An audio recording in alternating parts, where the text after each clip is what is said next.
Bryan Swaenepoel played minor baseball in Souris and was part of the Oil Dome regional teams in 91 to 97.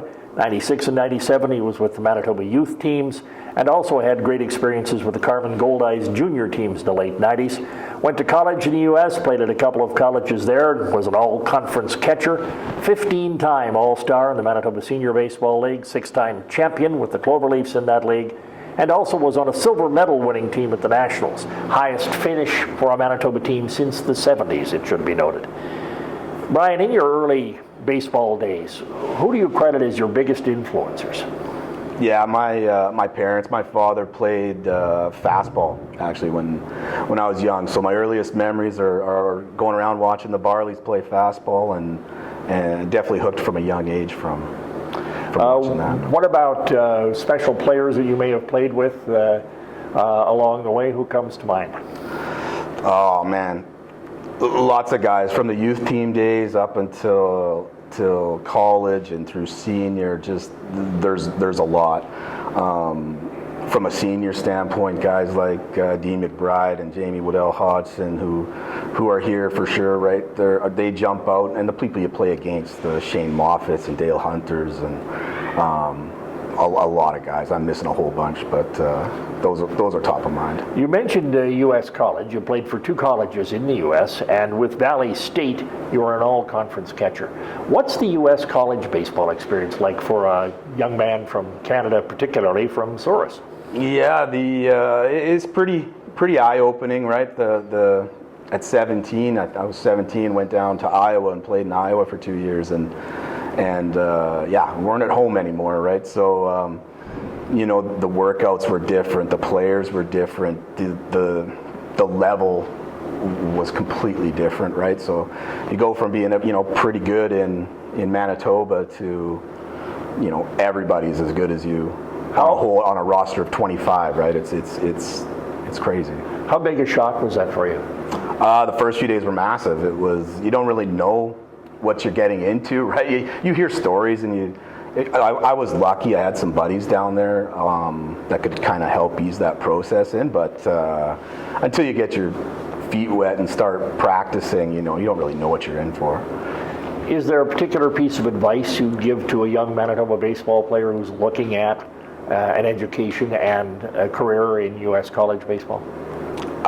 Keep practicing, get better at the skills and the attitude, right? I think as we grow older, that stuff's so important to have the right perspective and have the right attitude going in, right? It's not for everybody. It's not fair play. It's not even play. It's pretty competitive. So I think that's important. You were a 15-time All-Star and, as I said, a 6-time champion in the Manitoba Senior Baseball League. Draw on some memories from the MSBL.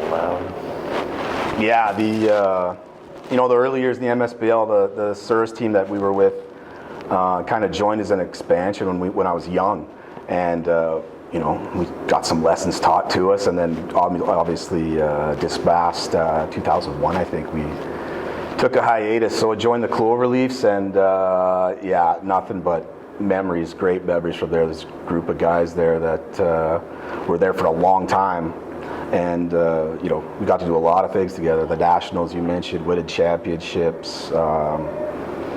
The list goes on with a core group of guys of 8 or 9 guys. So to have winning teams and championship teams, there's always the debate about what's more important, having a really talented roster or having a bunch of guys who just play together very well. Which would you choose and why? Obviously both. Yeah, both, right? You need good players or you can't win. So you know, there is that. But how those good players react or interact with each other, how they're able to make a team out of it. Good players are good players, but they have to be a team. So until that happens, you know, usually they don't win. So yeah, the cheating answer is both, but I'm going to take it. 2019 is one of the greatest performances at the national level for a Manitoba team. Won the silver that year. Hasn't been done since the 70s. Recall, if you can for me, some of the players on that 2019 team.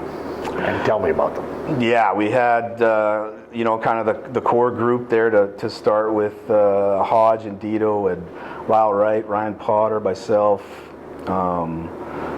Lindsay Dahl, had some pickups that year too, Roy Teichels and Mirari, and yeah, we had a pretty good squad. We actually almost didn't go.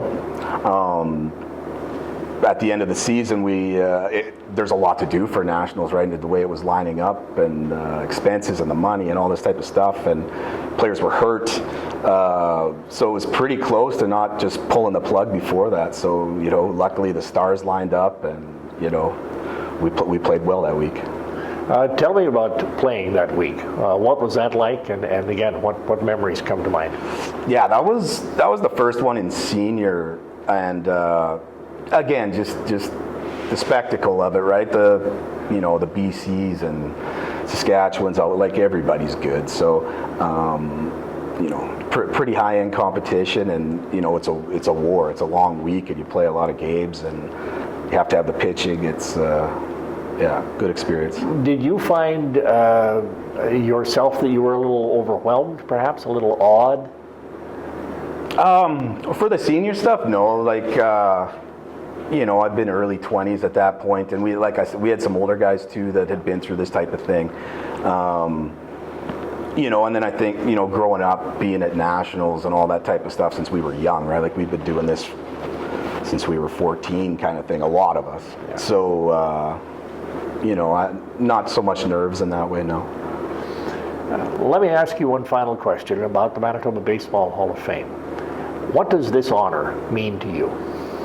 Yeah, it's a pretty special feeling to get recognized for all the work that you've put in through all the years, and then some people believe in you too, right? Like some people have to nominate you, then the committee goes, and you have to get accepted, right? It's a process. So to have people that think that much of you, to do that for you, is a pretty special feeling. I've been lucky to be twice with those two teams you mentioned, Carmen and our Cloverleaf teams, and those are great. The team ones are awesome. It kind of celebrates the team aspect of it. So, it's a pretty good feeling. And very well deserved. Congratulations, Bryan Swaenepoel, a member of the Manitoba Baseball Hall of Fame. Thank you.